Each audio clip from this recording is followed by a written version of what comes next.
describe him to me.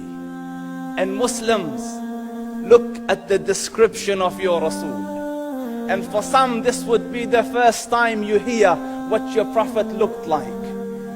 I saw a man of striking appearance. ظاهر الوضاء أبلج الوجه, radiant face, حسن الخلق, beautifully created. لم تعبه الثجلة, his belly wasn't protruding. ولم تزر به السعلة, nor was his head disproportionate and small. وسيم قسيم, proportionate and delicate, finely made, a specimen of a creation. في عينيه دعج, in his eyes there was a contrast. The dark was immensely dark, the white was excessively white. وفي أشفاره وطف, and his eyelashes were long. وفي صوته صهل, and in his voice was a natural echo. وفي عنقه سطع, and his neck was elegantly long. وفي لحيته كثاثة, his beard was full and thick. أزج أقرن, his eyebrows were arched, but they were not joined. It was separated. In Samat فعليه الوقار, when he was silent, dignity covered him. وإن تكلم سماه وعلاه البهاء, and when he spoke, it was audible and clear, almost commanding and overtaking.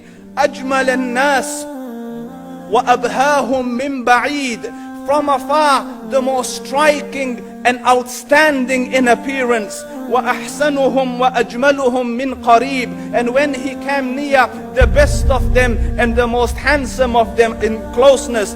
حلو المنطق, such an exalted and sweet level of logic. Like when he used to speak, it was so coherently logical, it was smooth and easy to understand. فصل لا نزر ولا هذر, he was to the point, not excessive nor too short. كأن منطقه خرزات نظم يتحدرن, his logic, his utterances, his words were like jewels coming out of a necklace, calculated, polished, one after the other, it would flow magically. ربعة, he was medium in height. Your eye didn't have to strain to look up at him, nor was it tedious to look down at him. He was a comfortable sight to look at. له رفقاء يحفون به, he had friends, the people that were with him, they were working around him to try to serve and protect him. إن قال سمعوا لقوله, when he used to say something, they used to hearken to what he used to say. وإن أمر تبادروا إلى أمره, when he commanded, they used to compete to fulfill the command. This is Muhammad Rasulullah. This is Muhammad Rasulullah. Anas ibn Malik says, he says, I came out one night, it was the full moon night.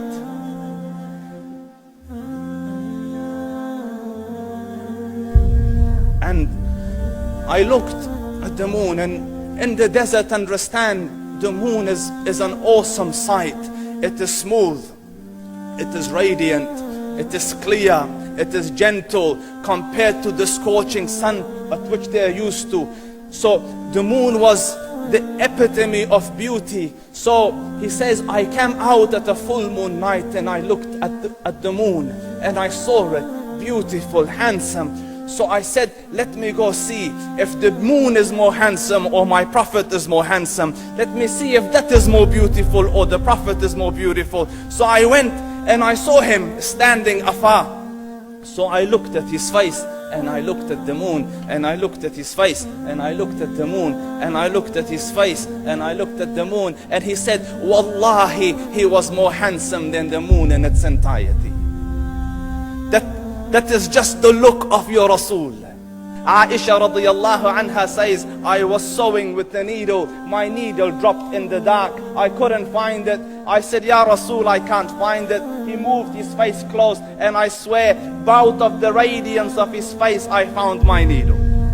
And the Prophet sallallahu alaihi wasallam was mind-bogglingly handsome. But his handsomeness was covered with waqar and jalal and hayba.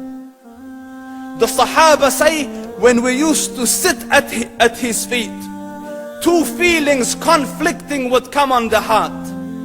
The first one, you wanted to look at him. You wanted to behold the majesty of his face. And when you wanted to look up, shyness used to overtake you, so you used to look down. Amr ibn al-As says, I sat with him many times, but if you ask me to describe his face, I can't describe it. I wouldn't be able to look up to him ijlalan wa ta'zeeman. I couldn't look up at him. And that is why he didn't have the problems that Yusuf alayhi salam had. Because it was difficult to penetrate the awe and the splendor of the Rasul.